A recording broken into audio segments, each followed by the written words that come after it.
breaking news update concerning a big strike in Kharkiv that has just taken place. And there is a lot of footage concerning this strike around on the socials at the moment. At least 2 dead, 24 injured, 15 missing, possibly an awful lot more. I think these sort of numbers will increase. Russia decided to bomb the epicenter shopping mall in Kharkiv, Ukraine, with over 200 people inside of the building at the time of the attack. This is another terrorist attack, says Ukraine Battle Map, by Russia, yet Ukraine cannot defend themselves by targeting the enemy from where they attack in Russia. Now, I'm not 100% sure of exactly what hit this.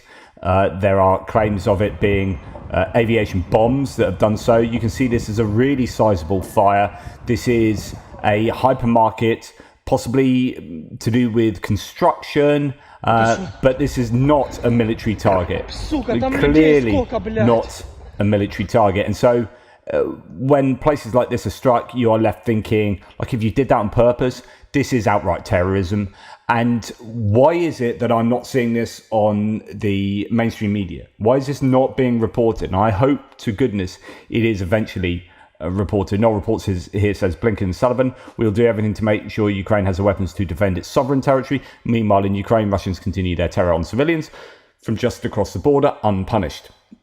Lift those restrictions now. And I'm going to go on and do my military aid video in a wee while, and that will be I won't give too much time to that idea, but we've been talking about that last few days. This is absolutely crucial. You know, the imagery coming out of here is incredibly evocative. It's very powerful, and it's terrible that the Russians are able to do this and get away with it. Over 200 people were in the supermarket when Russia hit it, says Anton Gerashchenko. At least 15 employees are missing. Russia hit it deliberately during the weekend when a lot of people were there. Extinguishing the fire is complicated because there is a significant amount of flammable materials and the risk of repeated strikes. Police are studying surveillance cameras to find out how many people were inside.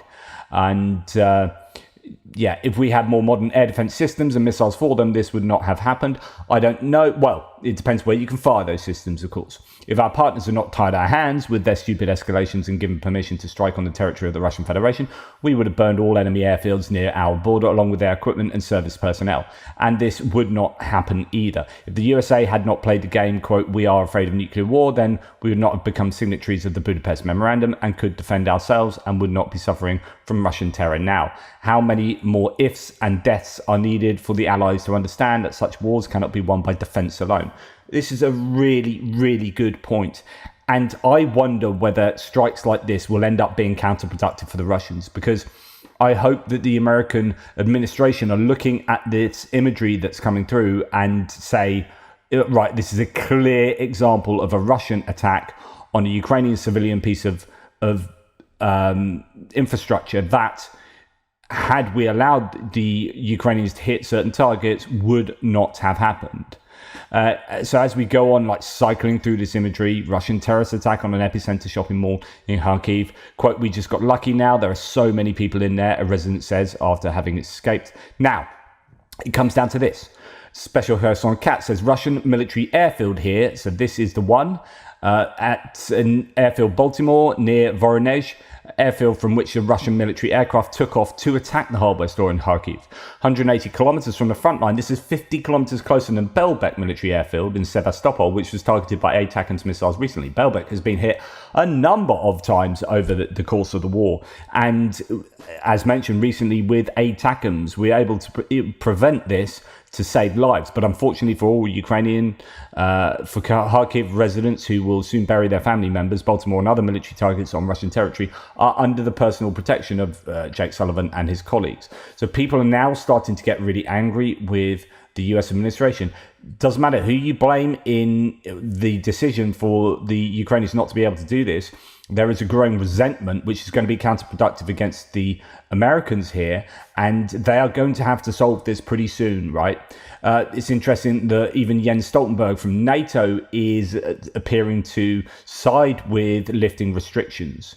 And the Russians, of course, have already started to justify this terror by making up these kinds of nonsense stories. Quote, in Kharkiv, our KAB car bomb ended up in the construction shopping centre. This is a result of an attempt by the Ukrainian Nazis to suppress our car with electronic warfare supplied by NATO, which was recently transferred to Ukraine as part of the Allied assistance net last week.